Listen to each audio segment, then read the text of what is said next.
Isang araw nasa farm.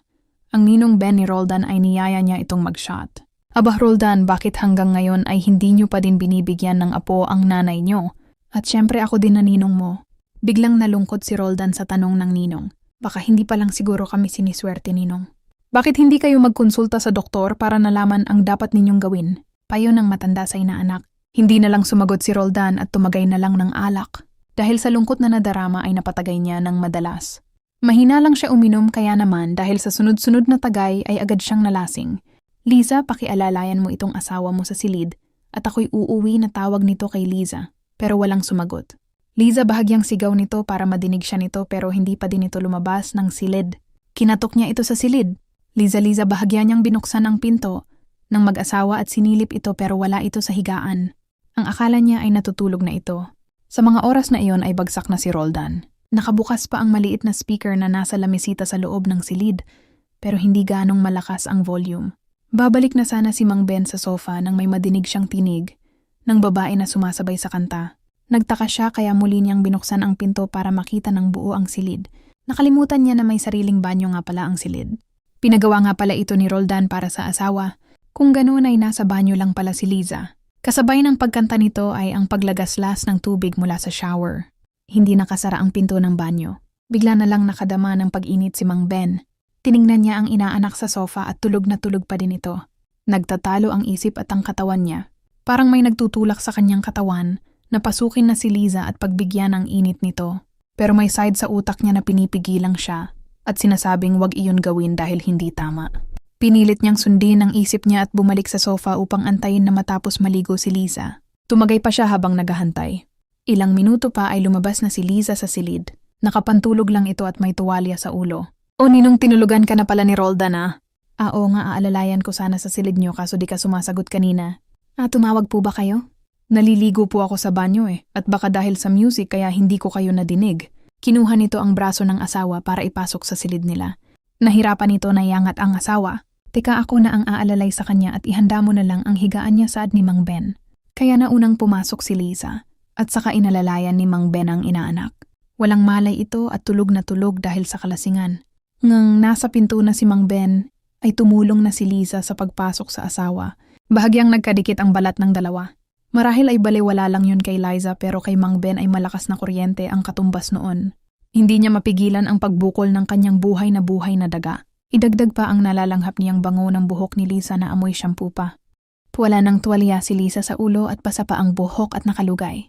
Mas lalo tuloy nagwala ang nakatayo niyang daga. Nang maihiga nila si Roldan ay aksidente pang nagkadikit ang katawan nila. Makinis at mainit bang balat ni Liza. Wari bang napakasarap niyong damhin at haplusin sa isip-isip pa ni Mang Ben. Nanatili siyang nakatayo sa gilid ng kama habang si Liza ay inaayos ang higa ng asawa at kinkumutan ito. Pinagmasdan ni Mang Ben si Liza sa likuran. Matapos kumutan ang asawa ay tumayo si Liza. Ang akmang lalakad na siya at paglingon niya ay nabunggo niya si Mang Ben. Nabuwal pahiga ang matanda sa sahig at si Liza naman ay nadapa sa ibabaw nito. Napahawak tuloy si Mang Ben sa bagwang niya. Napatigil ang dalawa. Nakatitig lang sa isa't isa. Naramdaman kasi ni Liza ang tigas na daga ng matanda dahil nakadagan niya dito at nakatusok ito sa harapan niya. Hindi makagalaw si Liza. Wari bang sinasabi sa kanya ng matigas na bagay na iyon na wag siyang kililos at masasaktan siya dahil sa posisyon na iyon ay lalong nakadama ng matinding pag-iinit ang matanda. Hinaplos nito ang baywang ng asawa ng inaanak at bahagyang inilihis ang suot nitong manipis na pantulog. Hindi naman alam ni Liza kung tututol ba o hindi. Dahil sa pagdiin sa kanyang harap ng matigas na bahay na iyon. Amin daw siya na nakadama niya ng pag-iinit. Lalo ba't pakiwari niya hamak na mas malaki at mas matigas iyon sa daga ni Roldan. Nanatili lang siya sa ibabaw nito at pinakiramdaman ang matanda. Hindi naman nakitaan ng pagtutol si Liza. Kaya lakas loob niyang pinasok ang kamay sa damit at hinaplos ang puson paakyat sa ilalim ng matayog na kabundukan. Ninong bahagyang sambit ni Liza sa matanda ng makadama ng kaunting sensasyon. Liza, napakaganda mo ani Mang Ben habang wari bang nilokoban na ng init si Liza ng mga sandaling iyon. Sa loob ng kanyang damit ay kinuha niya ang mga palad ni Mang Ben at iniangat iyon sa kanyang malalaking pakwan. Ninong, ang init ng palad mo saad pa niya. Maging ang matanda ay binalot na din ng matinding init at parang panaderong minasa ang malambot at malalaking monay. Inaangat sana ni Mang Ben ang damit ni Liza nang pigilan siya nito. Wag na ninong sa kanayan, baka biglang magising si Roldan saad nito. Ang ibig mo bang sabihin Liza ay sag na nating ituloy? Huwag kang magalala, Ninong, maangkin mo din ako ng buo pero hindi ngayon at hindi dito, bulong ni Liza. Mabibitin tayo at tiyak ikaw din, Liza. Ngumiti lang si Liza at itinulak ang matanda upang mapahiga ito sa sahig. Hinanap ng kamay ang matigas na daga at inayos iyon sa kamuling inuupuan. Nahula ni Mang Ben ang nais gawin ni Liza. Hindi na nila kailangan alisin ang mga saplot upang ilabas ang init ng gabing iyon. Gumiling-giilang lang si Liza sa ibabaw at mga ilang sandali lang ay parehas nilang narating ang rurok. Matapos nun ay lumabas na agad si Mang Ben ng silid. Si Liza naman ay pumasok sa banyo at muling naligo. Umupo si Mang Ben sa sofa at iniinom ang natitirang alak. Nawala na kasi ang tama niya matapos malasap ang hindi inaasahang sarap. Maya-maya ay lumabas ulit si Liza at may dalang unan at kumot. Bagong paligo na naman ito. Ninong, dito na kayo matulog at nakainom ka na, delikado na kung nagmamaneho ka pa. Saad nito sa matanda. Nang mga oras na yon ay bahagya nang nahimasmasan ang isip ni Mang Ben. Naisip niya na maling-mali ang nangyari at nagawa niya. Liza, pasensya ka na, sana mapatawad mo ako. Pasensya ka na din, Ninong, nadala din naman ako. Hindi naman yun mangyayari kung hindi ko nagustuhan. Tsaka wala naman talagang nangyari, di ba? Tama lang po siguro na ganun lang ang ginawa natin. Oo nga, wala pa naman palang nangyari. Huwag kang mag-alala, Liza, hindi ko na uulitin. Pangako ni Mang Ben. Sige po, Ninong, magpahinga na po tayo. Sanay manatiling lihim ang gabing ito. Kinabukasan ay wala na sa tabi niya si Roldan.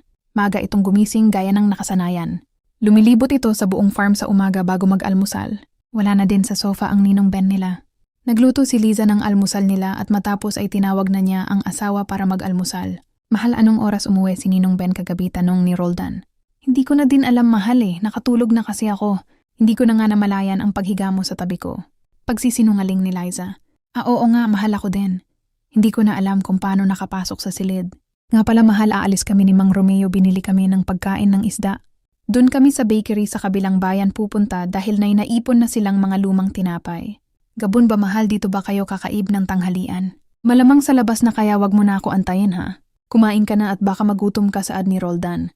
Agad na umalis sila Roldan at Mang Romeo matapos mag-almusal. Si Liza naman ay nahiga muli sa silid matapos makapaglinis. Noon ay naalala niya ang mga pangyayari sa pagitan nila ng kanilang Ninong Ben. Naalala niya ang malaki at matigas nitong daga, ang maalab nitong halik at ang ginawang pagmasa nito sa kanyang monay. Nakadama siya ng pag-iinit ng katawan. Habang nakahiga ay napahawak siya sa kanyang harapan. Hinimas-himas niya ang sariling kaangkinan at hindi niya namalaya na pinapaligayan na pala niya ang kanyang sarili.